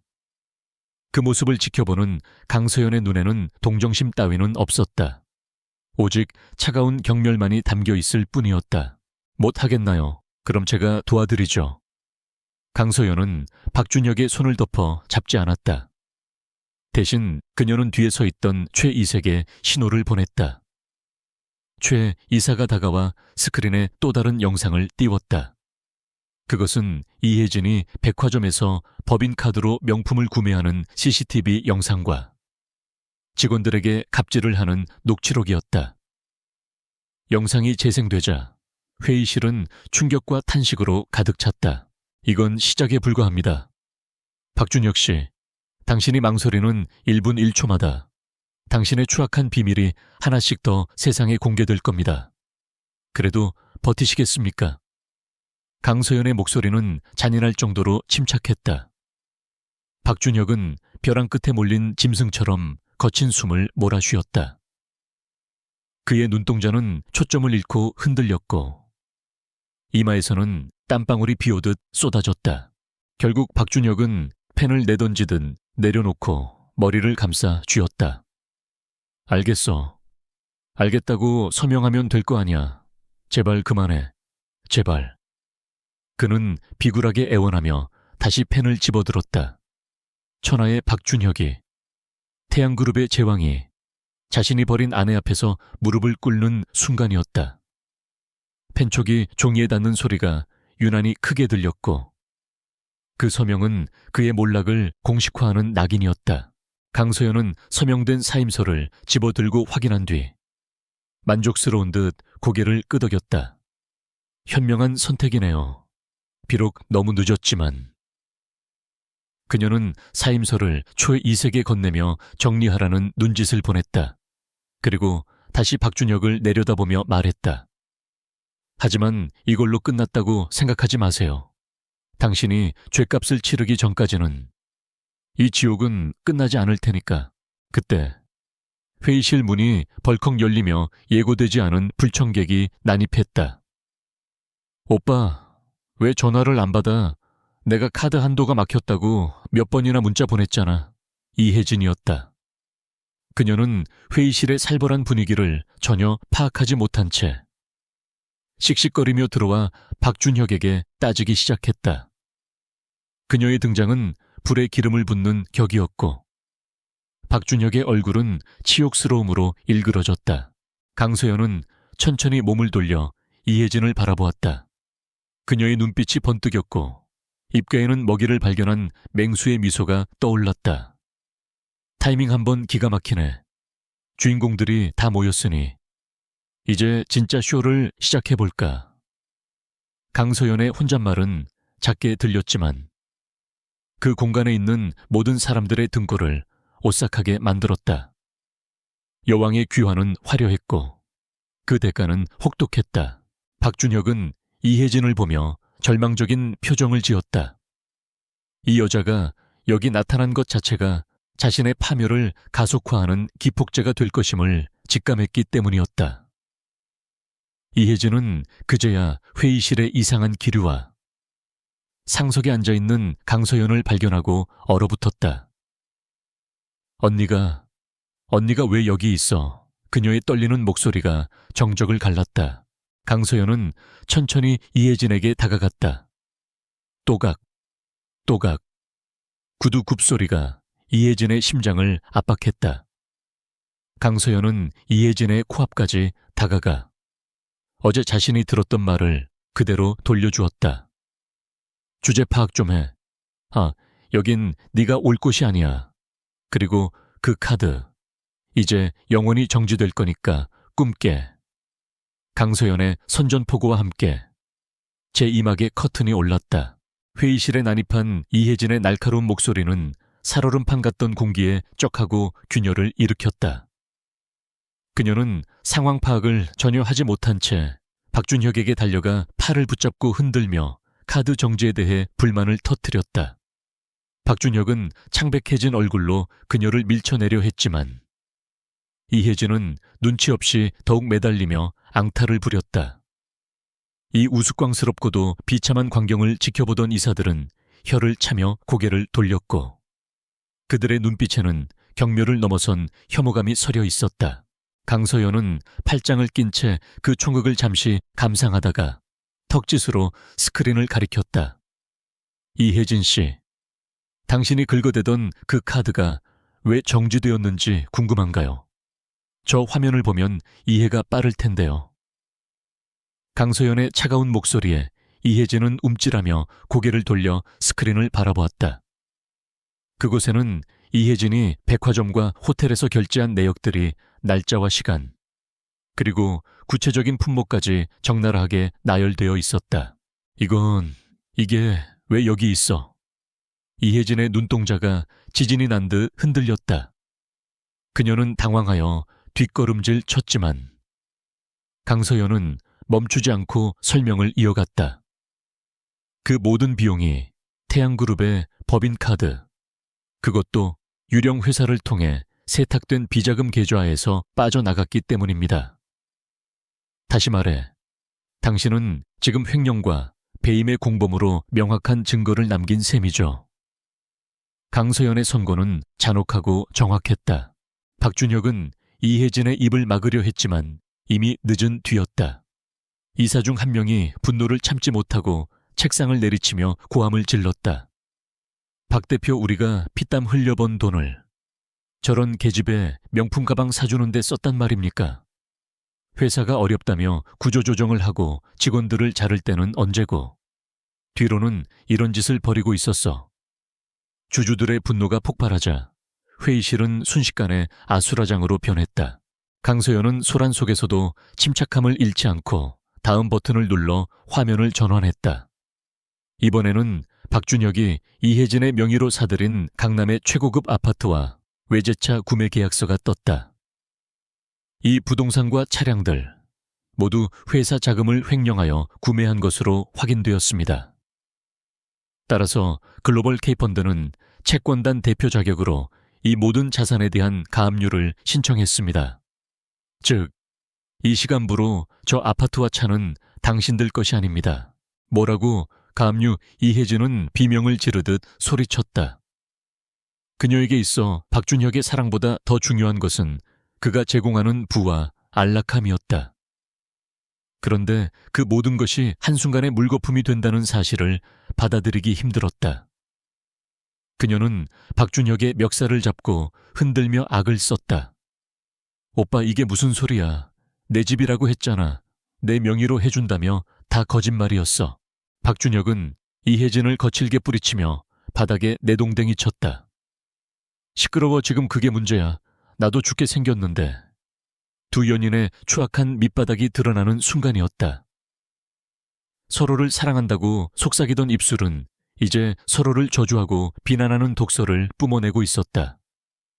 강서연은 그 모습을 보며 씁쓸한 미소를 지었다. 사랑 돈으로 쌓아 올린 모래성이 얼마나 허무하게 무너지는지 똑똑히 보시죠. 진 회장은 더 이상 볼 것도 없다는 듯 자리에서 일어나며 엄중하게 말했다. 박준혁, 자네는 경영자로서뿐만 아니라 인간으로서도 실격이야. 글로벌 K펀드는 태양그룹에 대한 투자를 전면 백지화하고 기존 대출금에 대한 즉시 상환을 요구하겠네. 그리고 자네가 저지른 불법 행위에 대해서는 법의 심판을 받게 될 걸세. 진 회장의 선언은 태양그룹의 파산을 의미하는 것이나 다름없었다. 회장님, 제발 한 번만 기회를 주십시오. 제가 다 수습하겠습니다. 저 여자랑은 아무 사이도 아닙니다. 그냥 잠깐 놀아난 것뿐입니다. 박준혁은 진 회장의 바짓가랑이를 붙잡고 매달리며 비굴하게 애원했다. 방금 전까지 사랑하는 연인이라며 감싸던 이혜진을 헌신짝처럼 내버리는 그의 모습에 회의실 안의 사람들은 혀를 내둘렀다. 이혜진은 바닥에 주저앉아 그 말을 듣고 충격에 빠진 표정으로 멍하니 박준혁을 바라보았다. 강서연은 박준혁의 앞에 서서 그를 내려다보았다. 5년 전 그녀가 사랑했던 남자의 모습은 온데간데 없고 오직 탐욕과 공포에 찌든 껍데기만이 남아있었다. 박준혁 씨, 추하네요. 당신이 저지른 일에 대해 책임을 지는 모습이라도 보였다면 아주 조금은 동정심이 들었을지도 모릅니다. 하지만 당신은 끝까지 남 탓만 하는군요. 그녀의 목소리에는 더 이상 분노조차 남아있지 않았다. 강서연은 테이블 위에 놓여있던 박준혁의 사임서를 집어들어 높이 쳐들었다. 이사회는 만장일치로 박준혁 대표의 해임안을 가결합니다. 그리고 신임 대표이사가 선출될 때까지 태양그룹의 경영권은 비상대책위원회와 최대 채권자인 글로벌 K펀드가 관리하게 될 것입니다. 그녀의 선언에 이사들은 일제히 고개를 끄덕이며 동의를 표했다. 박준혁의 왕국은 공식적으로 붕괴되었다. 그때 회의실 문이 다시 열리고 경찰과 검찰 수사관들이 들이닥쳤다. 강서연이 미리 넘겨준 증거 자료를 바탕으로 긴급 체포영장이 발부된 것이었다. 박준혁 씨, 특정경제범죄, 가중처벌 등에 관한 법률 위반 및 횡령, 배임 혐의로 체포합니다. 당신은 변호사를 선임할 권리가 있으며 수사관이 미란다 원칙을 고지하며 박준혁의 손목에 차가운 수갑을 채웠다. 이거 놔, 내가 누군 줄 알아. 나 태양그룹 회장이야. 변호사 불러. 김전무. 뭐 하고 있어? 당장 법무팀 부르라고. 박준혁은 발버둥치며 고래고래 소리를 질렀지만 이미 그의 명령을 듣는 사람은 아무도 없었다. 김전무조차 고개를 숙인 채 수사관들에게 연행될 준비를 하고 있었다. 절대 권력이라 믿었던 그의 지위는 종이 호랑이에 불과했음이 증명되었다. 옆에 있던 이혜진 역시 참고인 조사를 위해 동행해야 한다는 수사관의 말에 기겁하며 뒷걸음질 쳤다. 난 몰라요. 난 그냥 오빠가 시키는 대로 썼을 뿐이라고요. 저 남자가 다 한 짓이에요. 난 피해자라고요. 그녀는 울부짖으며 강서연에게 시선을 돌렸다. 언니, 제발 나 좀 도와줘. 나 아무것도 모르잖아. 언니가 말 좀 잘해줘. 응. 강서연은 차갑게 이혜진을 외면하며 나직하게 말했다. 무지가 죄가 되지는 않지만 탐욕은 죄가 되지. 네가 누린 그 사치스러운 생활이 다른 사람들의 눈물과 고통 위에서 이루어졌다는 걸 몰랐다고 할 순 없을 거야. 가서 네가 쓴 돈의 무게만큼 책임을 지고 와. 강서연의 단호한 거절에 이혜진은 절망하며 바닥에 쓰러져 통곡했다. 박준혁과 이혜진이 수사관들에게 끌려나가자 회의실에는 무거운 정적만이 남았다. 남은 임원들은 모두 강서연의 눈치를 살피며 숨을 죽였다. 그들은 자신들의 안위 역시 바람 앞에 등불이라는 것을 직감하고 있었다. 강서연은 그들을 천천히 둘러보며 입을 열었다. 여러분도 자유롭지 않습니다. 박준혁의 전횡을 방조하고 묵인한 책임 철저하게 묻겠습니다. 그녀의 말은 단순한 협박이 아니었다. 강서연은 이미 회사 내부의 감사 시스템을 가동하여 임원들의 비리 내역까지 모두 확보해둔 상태였다. 썩은 살을 도려내지 않으면 새 살이 돋을 수 없다는 것을 그녀는 누구보다 잘 알고 있었다. 태양그룹이라는 거대한 배는 침몰 직전이었지만 강서연은 그 배를 완전히 부수고 새로운 배를 건조할 계획을 세우고 있었다. 진 회장은 강서연의 어깨를 두드리며 흐뭇한 미소를 지었다. 수고했네. 자네 덕분에 썩은 환부를 도려낼 수 있었어. 이제부터가 진짜 시작이네. 이 회사를 어떻게 살릴지는 전적으로 자네 손에 달렸어. 진 회장의 격려는 강서연에게 큰 힘이 되었다. 그녀는 고개를 끄덕이며 깊은 숨을 내쉬었다. 복수는 끝났지만 재건이라는 더 큰 과제가 그녀 앞에 놓여 있었다. 회의실 창밖으로 해가 저물어가고 있었다. 붉게 물든 노을은 마치 태양그룹의 몰락을 상징하는 듯 했지만 동시에 내일 다시 떠오를 새로운 태양을 예고하는 것이기도 했다. 강서연은 창가로 다가가 도시를 내려다보았다. 어제까지만 해도 감옥처럼 느껴졌던 서울의 풍경이 이제는 그녀가 정복해야 할 새로운 무대로 보이기 시작했다. 조혜의 이사님, 내일 아침 기자 회견 준비해 주세요. 태양그룹의 새로운 비전과 쇄신안을 발표할 겁니다. 그리고 박준혁과 관련된 모든 흔적을 회사에서 지우세요.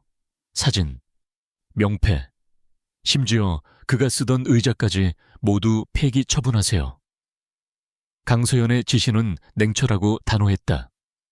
그녀는 과거의 망령을 깨끗이 씻어내고 싶었다. 최 이사는 강서연의 지시를 받아 적으며 깍듯하게 대답했다. 알겠습니다, 대표님. 그리고 언론사들에서 인터뷰 요청이 쇄도하고 있습니다. 돌아온 고스트의 정체에 대해 세간의 관심이 뜨겁습니다.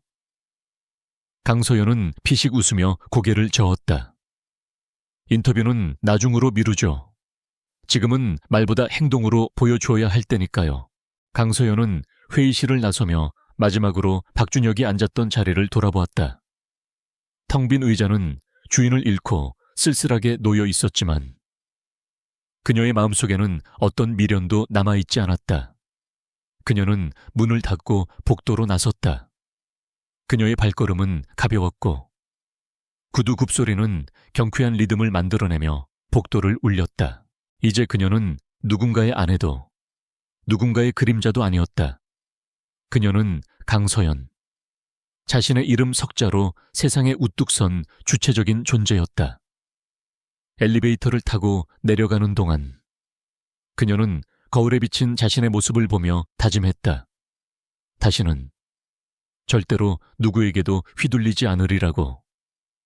그리고 자신의 운명을 스스로 개척해 나가리라고. 1층 로비에는 박준혁의 연행 소식을 듣고 몰려든 기자들로 인산인해를 이루고 있었다. 플래시 세례가 쏟아지는 가운데 박준혁이 고개를 숙인 채 경찰차에 타는 모습이 보였다. 강서연은 멀리서 그 광경을 지켜보며 작게 중얼거렸다. 안녕. 박준혁, 부디 그곳에서 네가 무엇을 잃어버렸는지 깨닫길 바랄게. 그녀의 작별 인사는 바람에 흩어졌다. 밤이 찾아오고 있었지만 강서연의 눈은 별처럼 빛나고 있었다. 그녀는 대기하고 있던 채 올라타며 최 이사에게 말했다. 집으로 가죠. 오늘은 발 뻗고 푹 잘 수 있을 것 같네요. 차는 부드럽게 출발하여 어둠 속으로 사라졌지만 그녀가 남긴 파장은 오래도록 가라앉지 않을 것이었다. 서울구치소의 독방은 박준혁이 평생 겪어본 적 없는 지독한 한기와 습기로 가득 차 있었다. 불과 24시간 전까지만 해도 최고급 펜트하우스의 실크 침대 위에서 눈을 떴던 그는 이제 곰팡이 냄새가 진동하는 좁은 시멘트 바닥에 웅크리고 앉아 현실을 부정하고 있었다. 철창 너머로 들려오는 거친 욕설과 교도관들의 발자국 소리는 그가 더 이상 태양그룹의 제왕이 아닌 번호표를 단 수감자 4885에 불과하다는 사실을 잔인하게 상기시켜 주었다.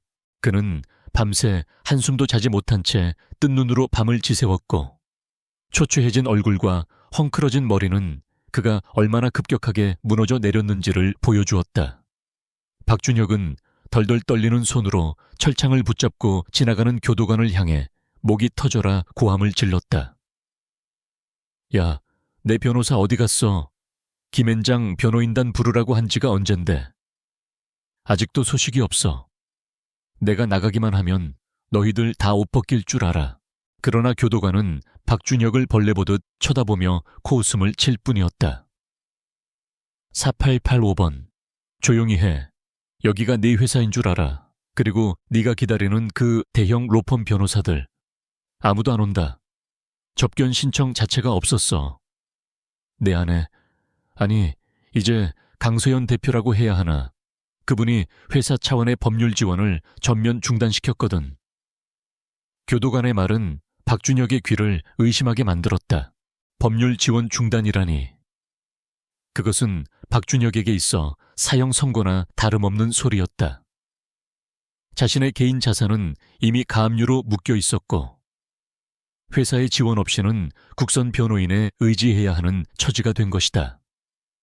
박준혁은 그 자리에 주저앉아 망연자실한 표정으로 허공을 응시했다. 강서연은 단순히 그를 감옥에 보내는 것으로 만족하지 않고 그가 빠져나올 수 있는 모든 구멍을 철저하게 시멘트로 발라버린 것이었다. 오전 10시, 박준혁은 수갑을 찬 채 검찰청 조사실로 소환되었다. 조사실 책상 맞은편에는 날카로운 인상의 특수부 검사가 두툼한 서류 뭉치를 쌓아놓고 그를 기다리고 있었다. 박준혁은 짐짓 당당한 척하며 자리에 앉았지만 검사가 내민 첫 번째 증거 자료를 보는 순간 그의 동공은 심하게 흔들리기 시작했다. 그것은 그가 비밀리에 운영하던 페이퍼 컴퍼니의 이면 계약서 원본이었다. 박준혁 씨, 이 서류에 찍힌 도장 본인 것 맞습니까? 부인하시려면 하셔도 좋습니다. 어차피 자금 추적은 끝났고 이 계좌를 관리하던 현지 관리인이 이미 모든 것을 자백했으니까요.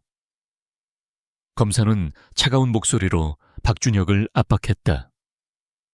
박준혁은 입술을 깨물며 침묵으로 일관하려 했지만 검사는 비웃으며 노트북 화면을 그에게 돌려주었다. 화면 속에는 또 다른 조사실의 풍경이 실시간으로 재생되고 있었다. 그곳에는 이혜진이 앉아 있었는데 그녀는 화장이 다 지워진 엉망인 얼굴로 울면서 무언가를 열심히 진술하고 있었다. 스피커를 통해 흘러나오는 그녀의 목소리는 박준혁의 심장을 갈기갈기 찢어놓기에 충분했다. 검사님, 저는 정말 아무것도 몰랐어요. 다 박준혁이 시킨 거예요. 저 남자가 제 명의를 도용해서 돈을 빼돌린 거라고요. 저는 그냥 이용당한 피해자예요. 박준혁은 배신감에 치을 떨며 화면을 향해 소리쳤다. 저런 나쁜 년 내가 해준 게 얼만데 집이며 차며 다 받아 처먹고 이제 와서 딴소리야. 그러나 그의 외침은 방금 벽에 가로막혀 공허하게 맴돌 뿐이었다. 검사는 노트북을 덮으며 싸늘하게 말했다. 보시다시피 공범인 이혜진 씨는 선처를 바라고 모든 혐의를 당신에게 떠넘기고 있습니다. 당신이 숨겨둔 비자금 금고의 비밀번호까지 다 불더군요. 이제 당신 편은 아무도 없습니다. 박준혁은 고개를 떨구었다. 완벽하다고 믿었던 자신의 성은 모래성보다 더 허무하게 무너져 내렸다. 사랑도, 충성도, 권력도 모두 돈이라는 접착제로 붙여놓은 가짜였음을 뼈저리게 깨닫는 순간이었다. 그는 책상 위에 엎드려 짐승 같은 신음소리를 내며 오열했지만 검사실 안에 누구도 그에게 손수건을 건네지 않았다. 같은 시각 태양그룹 본사는 강서연의 지휘 아래 빠르게 안정을 되찾아가고 있었다. 그녀는 대표이사 집무실에 들어서자마자 가장 먼저 박준혁이 쓰던 가구와 집기들을 모두 폐기 처분하라고 지시했다. 그가 남긴 흔적, 냄새, 심지어 그가 즐겨 마시던 위스키 컬렉션까지 모조리 치워버림으로써 회사의 새로운 출발을 상징적으로 알린 것이다. 강서연은 곧바로 전 사원 비상회의를 소집했다. 대강당에 모인 수백 명의 직원들은 불안과 기대를 동시에 품은 채 단상에 오른 그녀를 바라보았다. 강서연은 마이크 앞에 서서 차분하지만 힘있는 목소리로 연설을 시작했다. 직원 여러분, 지난 몇 년간 무능하고 부도덕한 경영진 때문에 겪었을 고통과 불안에 대해 깊이 사과드립니다. 하지만 오늘부터 태양그룹은 다시 태어날 것입니다. 그녀는 구조조정에 대한 두려움을 가지고 있는 직원들에게 인위적인 감원 대신 경영진의 연봉 삭감과 비수익 사업 정리를 통해 위기를 극복하겠다는 구체적인 청사진을 제시했다. 또한 내부 고발 시스템을 강화하여 다시는 박준혁과 같은 괴물이 탄생하지 않도록 하겠다고 약속했다. 그녀의 진심 어린 호소와 구체적인 계획은 직원들의 마음을 움직였고 강당은 우레와 같은 박수소리로 가득 찼다. 회의를 마친 강서연은 곧바로 재무팀으로 이동하여 글로벌 K펀드와의 새로운 투자 계약을 마무리 지었다. 그녀의 신용과 능력을 담보로 진 회장이 파격적인 조건으로 자금을 지원해 주기로 한 것이다.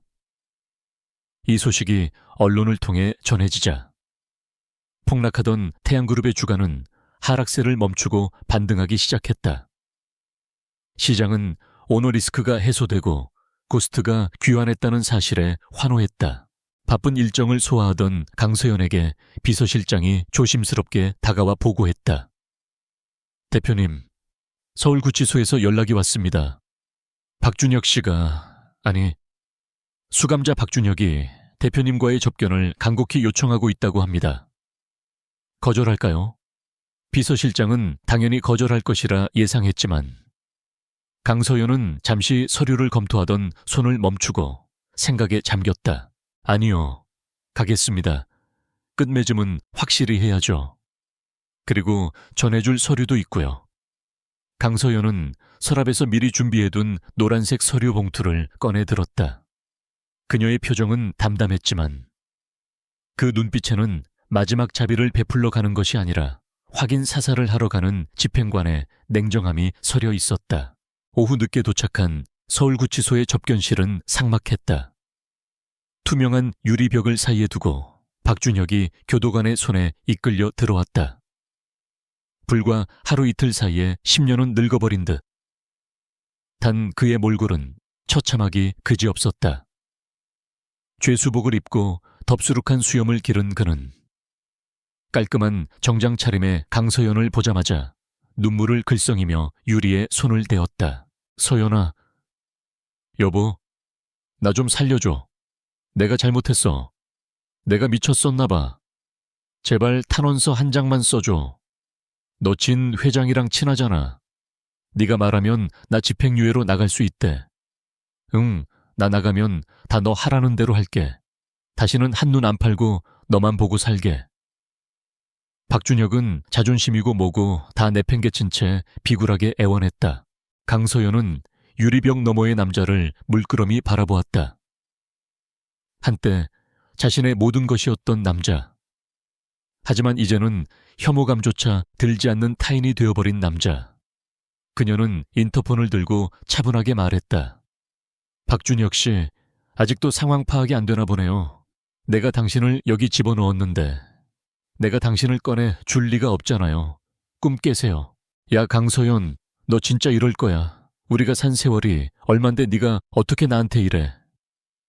박준혁은 본색을 드러내며 악을 썼지만 강서연은 눈 하나 깜짝하지 않았다. 그녀는 가져온 노란색 서류 봉투에서 이혼 합의서를 꺼내 유리벽에 대고 보여주었다. 이거 보이죠? 이혼 서류예요. 이미 변호사 통해서 당신한테 전달됐을 거예요. 위자료는 청구하지 않을게요. 어차피 당신 빈털털이잖아. 대신 내 5년 세월에 대한 값으로 태양그룹 지분 포기 각서에 서명하세요. 안 그러면 당신이 숨겨둔 마지막 스위스 계좌까지 검찰에 넘길 거니까. 박준혁의 눈이 휘둥그레졌다. 스위스 계좌는 그가 최후의 보루로 남겨둔 정말 아무도 모르는 비밀 계좌였다. 너 그거를 어떻게... 그는 공포에 질려 말을 잇지 못했다. 강서연은 싸늘하게 미소 지었다. 말했잖아요. 나는 당신의 그림자였다고. 그림자는 주인이 어디에 무엇을 숨기는지 다 알고 있는 법이죠. 박준혁은 덜덜 떨리는 손으로 교도관이 건네준 서류에 서명할 수밖에 없었다. 그 서명이 끝나는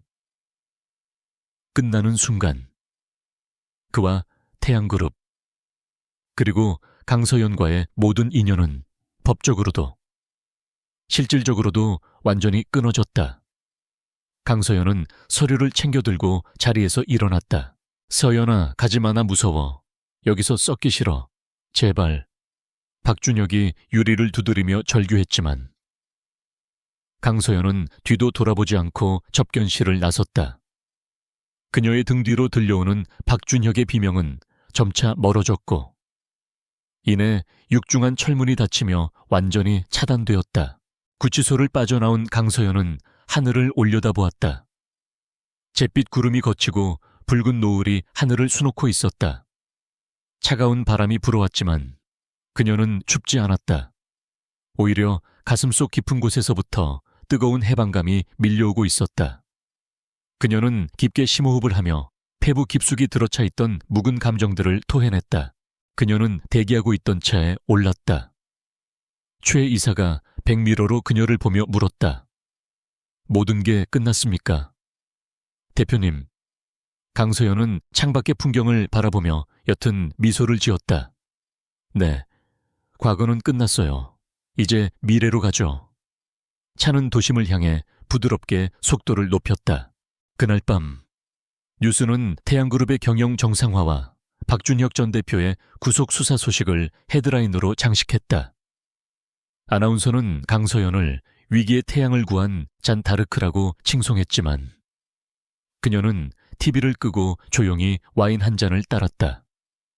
넓은 거실에는 고요함만이 감돌았지만 그것은 외로움이 아닌 평온함이었다. 강서연은 와인잔을 들어 허공에 건배했다. 그것은 5년 동안 갇혀있던 자신을 위한 위로이자 새롭게 태어난 자신을 위한 축배였다. 테이블 위에는 태양그룹의 새로운 로고 시안이 놓여 있었다. 붉은색 태양이 아닌 은은하게 빛나는 은색 달과 별이 어우러진 디자인이었다. 그녀는 이제 더 이상 누군가의 빛을 받아 빛나는 존재가 아니라 스스로 어둠을 밝히는 존재가 되기로 결심했다. 이제 남은 것은 단 하나.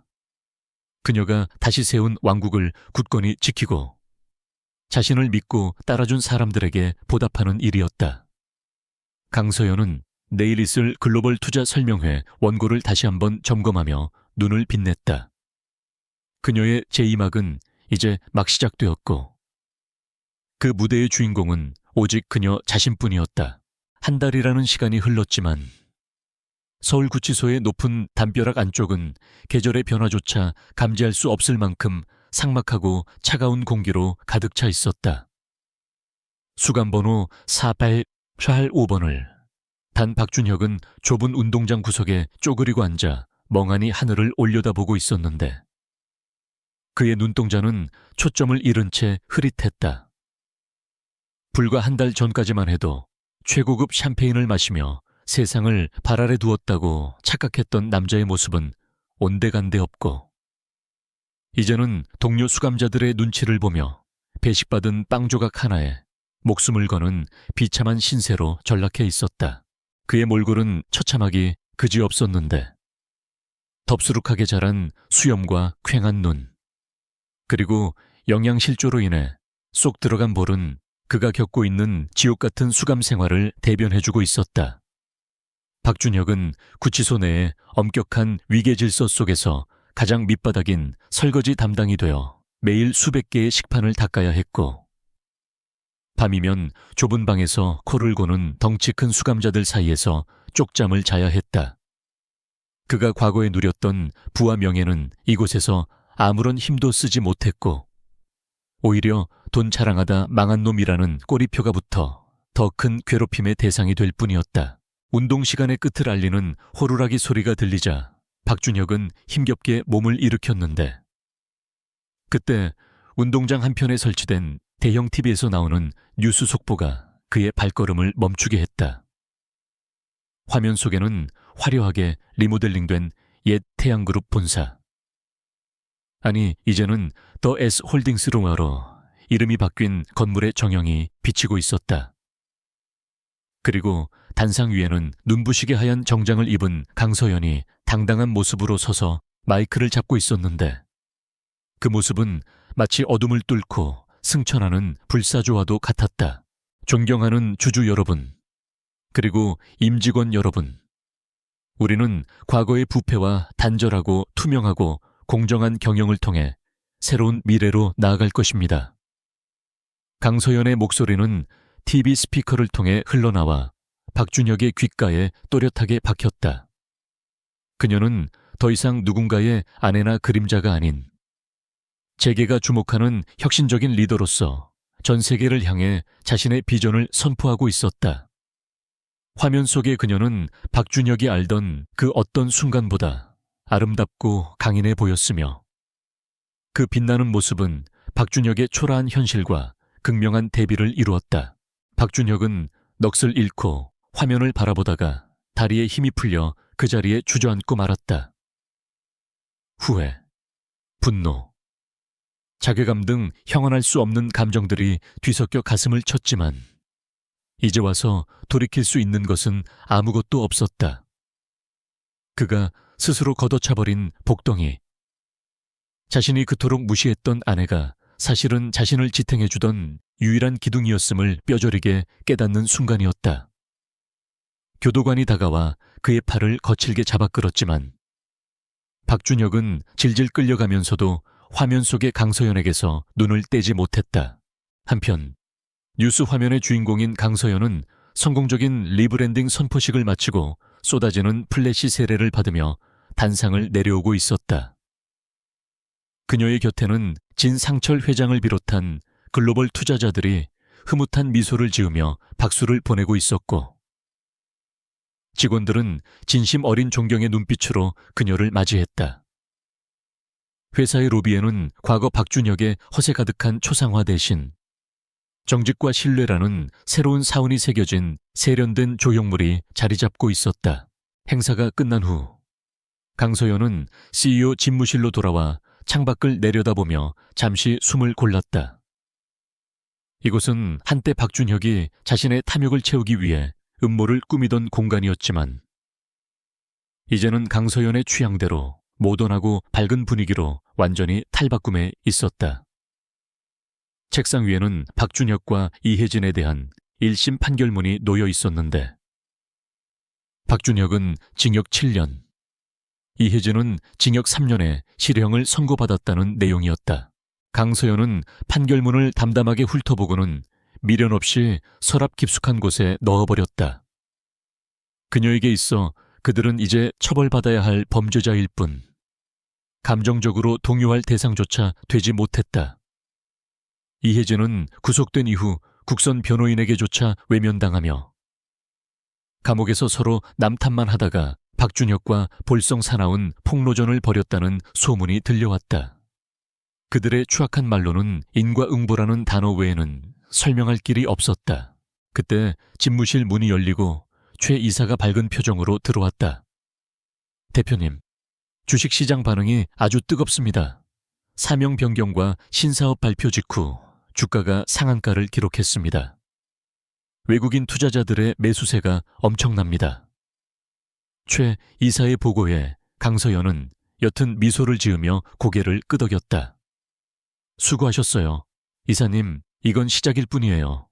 우리가 준비한 친환경 에너지 프로젝트가 본궤도에 오르면 회사는 더 크게 성장할 겁니다. 최 이사는 강서연을 바라보며 감격스러운 표정을 감추지 못했다. 대표님을 다시 모시게 되어 정말 영광입니다. 5년 전 대표님이 홀연히 떠나셨을 때 금융계가 얼마나 큰 별을 잃었는지 안타까워했습니다. 하지만 이렇게 더 멋진 모습으로 돌아오셔서 정의를 구현하고 회사를 살려내시는 걸 보니 마치 영화의 한 장면을 보는 것 같습니다. 강서연은 자리에서 일어나 최 이사에게 다가가 악수를 청했다. 이사님이 없었다면 불가능한 일이었어요. 제 곁을 지켜주셔서 감사합니다. 앞으로도 잘 부탁드립니다. 두 사람의 맞잡은 손에는 굳건한 신뢰와 동지애가 흐르고 있었다. 강서연은 이제 혼자가 아니었다. 그녀의 비전을 믿고 따르는 수천 명의 임직원들이 그녀의 든든한 지원군이 되어주고 있었다. 저녁이 되자 강서연은 진 회장의 초대를 받아 남산이 내려다 보이는 고급 레스토랑의 테라스에 앉아 있었다. 붉게 물든 노을이 서울의 하늘을 수놓고 있었고 시원한 바람이 강서연의 머리카락을 부드럽게 흩날렸다. 진 회장은 최고급 레드와인을 2잔 따르며 인자한 미소를 지었다. 축하하네. 강 대표. 자네가 해낼 줄 알았지만 이렇게 완벽하게 해낼 줄은 몰랐어. 자네는 내 예상을 항상 뛰어넘는군. 강서연은 와인잔을 받아들며 정중하게 고개를 숙였다. 회장님의 믿음과 지원 덕분입니다.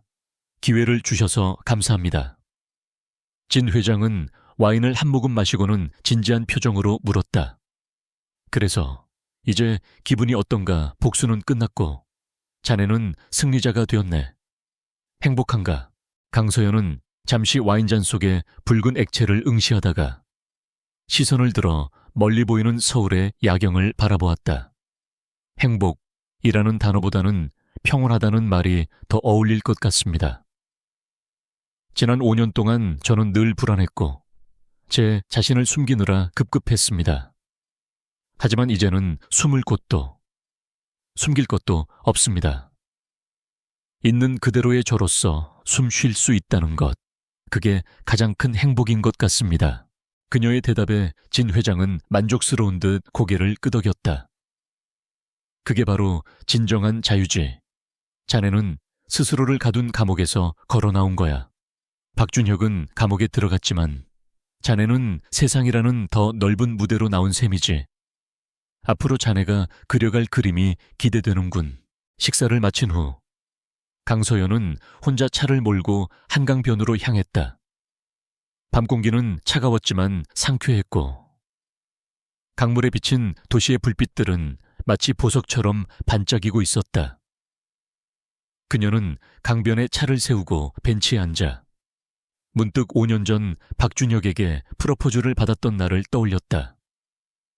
그때의 그녀는 사랑에 눈이 멀어 자신의 모든 것을 포기하고 그의 내조자가 되기로 결심했었다. 하지만 지금의 그녀는 알고 있었다. 진정한 사랑은 한 사람의 희생을 강요하는 것이 아니라 서로가 서로를 빛나게 해주는 것이라는 사실을. 그리고 무엇보다 가장 먼저 사랑해야 할 대상은 바로 자기 자신이라는 것을 뼈저리게 깨달았다. 강서연은 왼손 약지를 내려다보았다.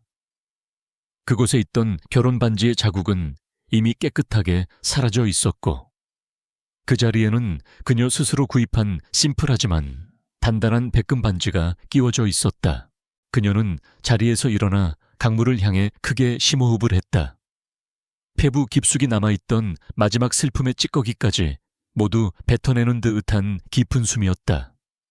안녕, 과거의 강서연. 그리고 안녕, 새로운 강서연. 그녀는 혼잣말로 자신에게 인사를 건넸다. 그 목소리는 바람에 실려 흩어졌지만 그녀의 가슴 속에는 단단한 메아리가 되어 울려 퍼졌다. 다시 채오른 강서연은 집이 아닌 회사로 차를 돌렸다. 내일은 글로벌 파트너들과의 중요한 화상회의가 예정되어 있었고 그녀는 완벽하게 준비하고 싶었다. 이제 그녀에게 일은 고통이 아닌 즐거움이었고 성취감은 그녀를 살게 하는 원동력이었다. 밤늦은 시간이었지만 더 S홀딩스의 CEO 집무실 불빛은 꺼지지 않았다. 도시의 수많은 불빛들 중에서 가장 밝게 빛나는 그 불빛은 단순히 야근하는 직장인의 불빛이 아니었다. 그것은 시련과 고통을 딛고 일어선 한 여성이 세상에 쏘아 올리는 희망의 등대이자 자신의 운명을 스스로 개척해 나가는 승리자의 깃발이었다. 박준혁이 차가운 감옥바닥에서 후회의 눈물을 흘리며 잠 못 이루고 있을 때 강서연은 따뜻한 조명 아래서 열정적으로 서류를 검토하며 미래를 설계하고 있었다. 두 사람의 운명은 극명하게 갈렸고 그것은 누구의 탓도 아닌 각자가 선택한 삶의 결과였다. 오만과 탐욕은 파멸을 불렀고 인내와 실력은 영광을 가져왔다. 새벽이 밝아오자 서울의 하늘은 붉은색에서 황금색으로 서서히 물들기 시작했다. 강서연은 밤새 일한 피곤함도 잊은 채 통유리창 너머로 떠오르는 태양을 마주했다. 어제의 태양은 지고 새로운 태양이 떠올랐다. 그것은 박준혁의 태양그룹이 아닌 강서연이 만들어갈 새로운 시대의 태양이었다. 그녀는 창문에 손을 대고 떠오르는 해를 향해 옅은 미소를 지었다. 그녀의 눈동자 속에 붉은 태양이 가득 차올랐다. 이제 그녀 앞에는 거칠 것 없는 탄탄대로가 펼쳐져 있었고 그녀는 망설임 없이 그 길을 걸어갈 준비가 되어 있었다.